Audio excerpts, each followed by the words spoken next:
I've got Boston Bruins related rumors to address and mailbag questions to answer here on a brand new episode of Locked On Boston Bruins. You're Locked On Bruins, your daily podcast on the Boston Bruins. Part of the Locked On Podcast Network, your team every day.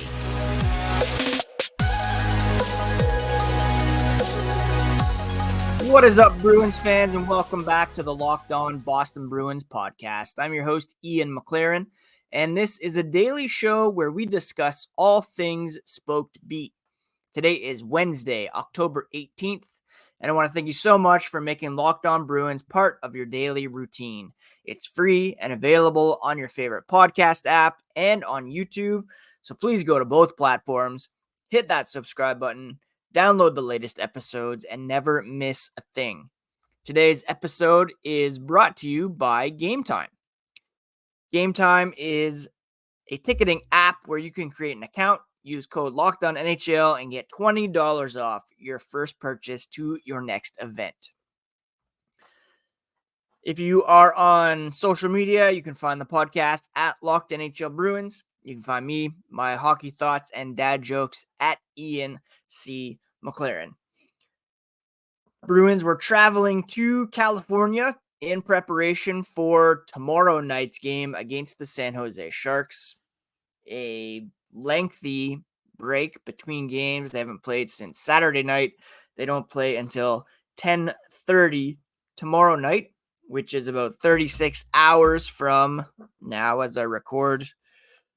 So what we're going to do today is answer some mailbag questions and begin by talking about a couple rumors, reports that have been circulating over the last couple of days. Now, the first one is in relation to Linus Ullmark and some speculation as to the Edmonton Oilers making a pitch for him likely or Jeremy Swayman, and whether the Tampa Bay Lightning could be interested as well, seeing as though they're really struggling in net. Stan Fischler, longtime hockey writer, brought up the possibility of Bruins GM Don Sweeney offering up Ullmark to the Lightning, seeing as Jeremy Swayman is the future starter. However, sources inform Fischler that Lightning GM Julien Brisebois has no intention to trade a goaltender. And I don't really know why the Bruins would want to send Ullmark to a division rival like the Tampa Bay Lightning. Why would you help them out unless you're getting something pretty substantial in return? And I don't see that happening. However, there was another report from Boston Hockey Now's Jimmy Murphy, citing an NHL exec who felt Holland, that's Oilers general manager Ken Holland, could seek help between the pipes if Campbell or Skinner struggled this season. Jeff Campbell or Stuart Skinner. That source heard a rumor that the Oilers looked into Ullmark and Swayman during the summer and felt they could do it again. The Oilers won big last night against the Nashville Predators, and Jack Campbell looked pretty good. If the Oilers were to go shopping for a goalie, probably wouldn't get it from Boston, and the reality is they are intent on keeping this award-winning tandem intact as long as they can. That could change next summer when Jeremy Swayman is an RFA once again. And here's the thing. When I was working at The Score as a news editor, we would write up stories and put them on the app if they were credible and if we were able to corroborate it, right? Or if multiple hockey insiders were on it. It would have to have been from Bob McKenzie at the time, Elliot Friedman, Pierre LeBrun, Chris Johnston, Darren Dreger, Frank Saravelli, although he's come on the scene a bit over the past couple of years since my time at The Score. But unless one of those guys reported it or it came from the teams directly, then there was reason to pause. Jimmy Murphy's citing an NHL exec, unnamed, of course. It's quite possible that the Oilers did look in to Ullmark or Swayman. I mean, any general manager around the NHL who's not working the phones, not trying to address areas of need, they're not doing their job. So, yeah, it's possible Holland picked up the phone and called Don Sweeney, and likely Sweeney said, nope, we're not open for business when it comes to our goaltending. Is that something that could change depending on whether the Bruins remain in the playoff race and because of Jeremy Swayman's contract situation and the emergence of Brandon Bussey as a viable option? Yeah, maybe. But as of right now, I don't see anything happening there. Campbell and Ullmark both making identical salaries, $5 million per season. Would a 1-for-1 swap work there? Not really. And the Bruins would need a big sweetener in order to make that work. So I don't see that happening. The other big rumor or report going around is in relation to Steven Stankos, who has expressed disappointment over the lack of contract extension talks over the offseason with the Tampa Bay Lightning. And it's led reporters to wonder whether or not the Bruins might be a fit, seeing as they have, despite the fact that Pavel Zacha, Charlie Coyle, Matt Poitras, John Beecher have been playing pretty well. There's still questions as to whether or not they'll be adding a center at some point, a bona fide number one center.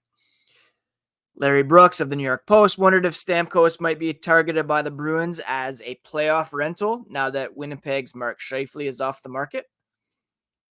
And again, Jimmy Murphy pointed out that Bruins GM Don Sweeney was believed to have made a serious push for Stamkos during his UFA negotiation window in 2016 before he ultimately decided to re-sign with the Lightning. Sweeney was pursuing John Tavares when he became a free agent, don't forget.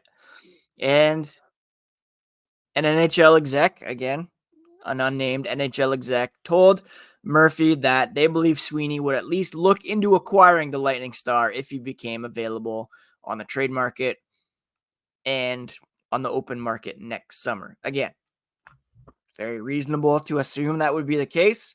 The Bruins do have a need at center. Stamkos, still very, very good. And if he becomes available, he could help the Bruins in a number of ways.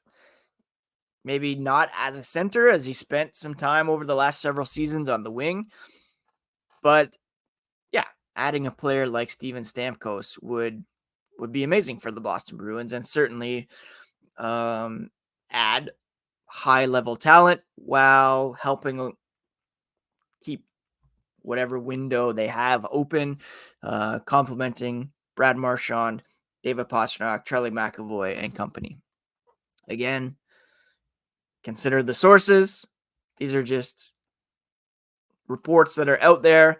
But at the end of the day, sure, it's reasonable to suggest the Oilers looked into one of the goalies and could be calling Don Sweeney, although things may be stabilizing there. It's only one game that they succeeded at last night. And it's reasonable to suggest that the Bruins would inquire about Steven Stankos. Now, would a trade midseason work? Probably not, as long as Tampa's in the playoff mix, unless they really bottom out. Are those two reasonable trade partners? I mean, as long as they're both competitive, probably not. So, likely something that could come up again in the offseason if Stamkos does indeed become an unrestricted free agent. So I just wanted to talk about those. And next, we're going to open up the Locked On Boston Bruins mailbag. Passion, drive, and patience, what brings home the winning trophy is also what keeps your ride alive. eBay Motors has everything you need to maintain your vehicle and level it up to peak performance. From superchargers, roof racks, exhaust kits, LED headlights, and more. Whether you're into speed, power, or style, eBay Motors has you covered. They have over 122 million parts for your ride, and you'll find exactly what you're looking for with the eBay Guaranteed Fit. It's guaranteed to fit every time or your money back. With all the parts you need at the prices you want, it's easy to turn your car into the MVP and bring home a win. Keep your ride alive at ebaymotors.com. Eligible items only. Exclusions do apply. eBay Guaranteed Fit is only available to U.S. customers, but check them out for all the parts you could ever need for your vehicle today. Back in the summer, I used Game Time to order tickets to see Ben Harper and City and Color in Toronto, and it was a fantastic experience. We got views for our seats, so we knew exactly what to expect when we got to the venue, and all-in prices showed me my exact total upfront, so I knew I was getting a great deal without hidden fees. I bought tickets in seconds with 2 taps, and they were delivered right to my phone. Game Time has deals on tickets right up to the start of an event, and you can find exclusive flash deals on tickets for football, basketball, baseball, concerts, comedy, theater, and more. Game Time guarantee means you'll get the best price, and if you find tickets in the same section and row for less, Game Time will credit you 110% of the difference. Download the Game Time app, create an account, and use code LOCKEDONNHL for $20 off your first purchase. Terms do apply. But again, redeem code LOCKEDONNHL for $20 off. Download Game Time today. Last minute tickets at the lowest price, guaranteed. Thank you so much once again for making Locked On Bruins part of your daily routine. On tomorrow's episode, we will preview Thursday's game against the San Jose Sharks. Let's open up the mailbag now, and I got a bunch of questions via Instagram from a friend of the show, Nicholas Defoe. And want to thank Nick for these questions. Some great stuff here. Let's go through and check it out. All right, first question.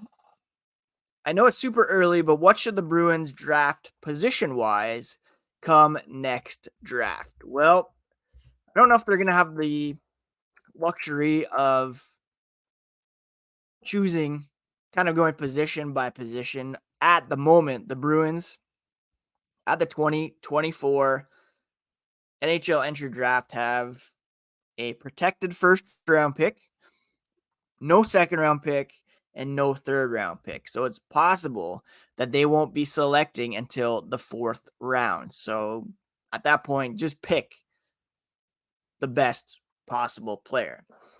The conditions on the first round pick are they are top 10 protected. So if the Bruins finish in the bottom 10 and are awarded a top 10 pick in the draft lottery, then they can keep it and push till next year.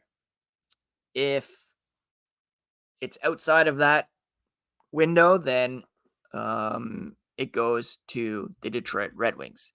So likely the Bruins won't have a pick until the 4th round. Just take the best available player, please. Next question. Will Fabian Lysell see any regular season games, do you think?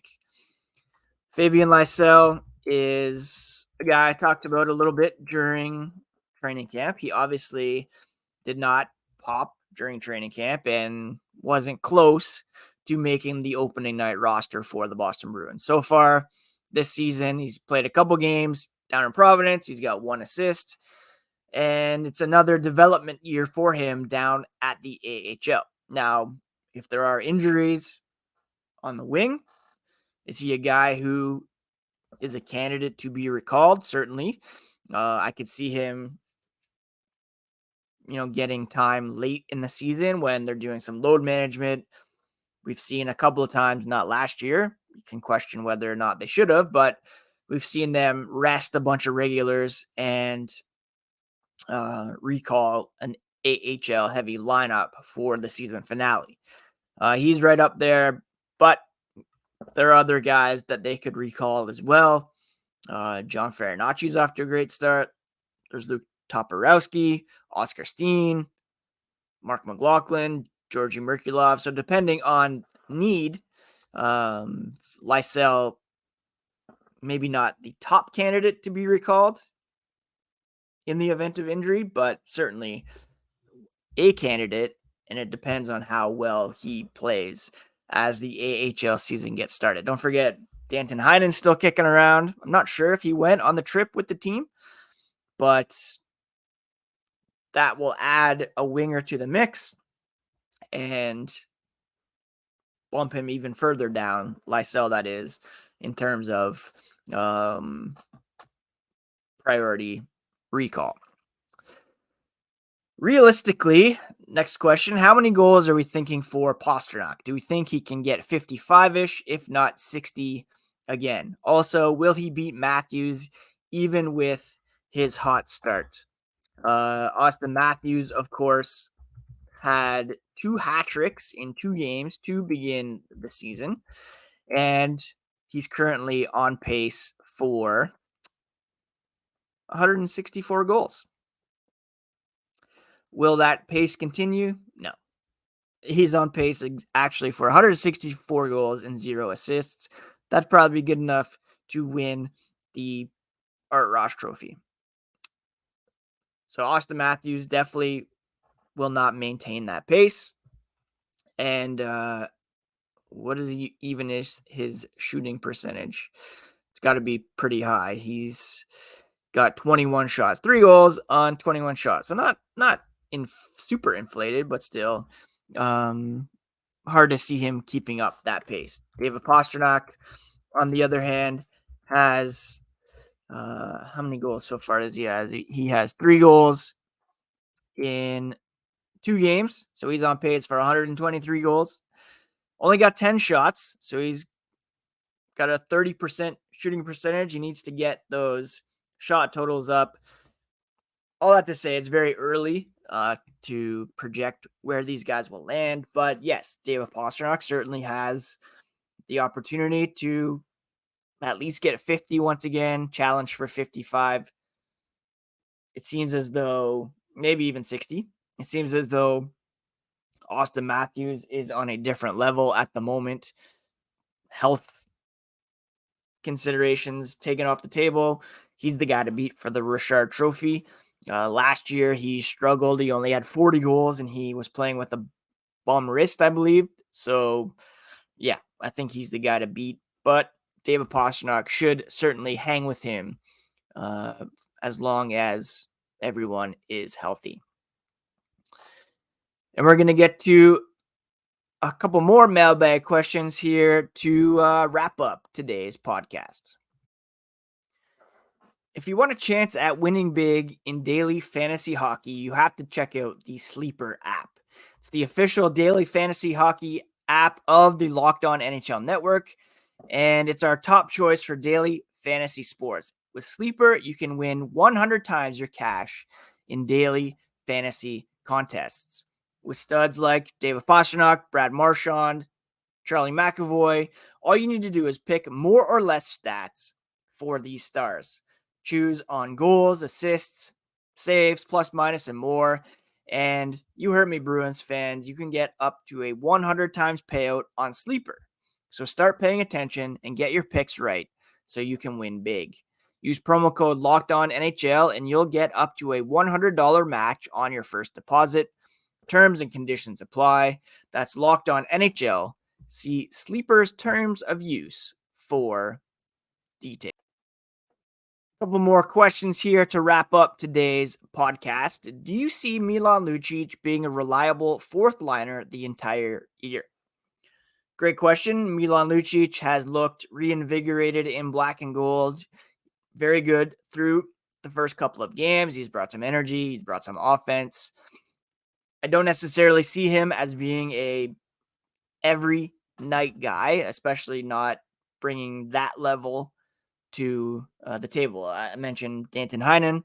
Prior to that, I can see if Heinen, Lauko, and Lucic are your bottom line wingers, a rotation among those three guys. So you could see perhaps Heinen with Beecher and Lauko some nights, Lucic with Beecher and Heinen, and then Lucic, Beecher, Lauko as the bottom line guys, all things being equal in terms of health again. So, yeah, I can see him being a reliable fourth liner when he's in the lineup. Maybe not an every night kind of guy, and I will be interested to see what the rotation is if and likely when Danton Heinen does sign. Are we going to see Lucic versus Reeves fight? Certainly wouldn't be opposed to watching that. The Bruins and Maple Leafs meet for the first time. When did they play each other? Not till November, I believe. November 2nd. Then again on December 2nd, March 4th. Only 3 times they play this year, which doesn't really make a ton of sense, seeing as though the NHL underwent all this realignment for those divisional rivalries. But yeah, I can see them dropping the gloves for sure. All right, do Poitras, Frederic, and Geekie stay as a line the whole year, granting that Poitras passes the 9-game trial? We've already seen that mixed up a bit. Talked about that on yesterday's podcast, where Poitras playing with Marchand and Geekie at the moment, and Frederic's playing with Coyle and Van Riemsdyk. We'll see if those lines stick in practice here today in advance of tomorrow night's game. Poitras so far has done enough to warrant a full season with the Bruins, sticking up, but still 7 games to go before they have to make that decision. But yes, it has been super fun to watch him so far. And finally, what do you think of the new voice narrator for Behind the Beat? There is indeed a new voiceover with Dennis Leary not being able to do it because of the current SAG strike. All actors are on strike at the moment, not able to perform these kind of things. He's a SAG after member, so he's on strike. And hopefully that gets resolved quickly and Dennis Leary is back. No disrespect intended to the current narrator, but it's a lot different not having Dennis Leary on the mic for Behind the B. You can hear I just got a notification there. Josh Norris back for the Ottawa Senators tonight. So that's a big boost for them. They just have to get Shane Pinto signed. Thank you for those questions, Nick. I know I didn't get to all of them, but try to answer some more on the next mailbag episode. Thank you so much for joining me today on Locked On Boston Bruins. We'll be back tomorrow to preview the Sharks game and bring you all the latest on the black and gold here on the Locked On Boston Bruins podcast, part of the Locked On Podcast Network, your favorite team every single day.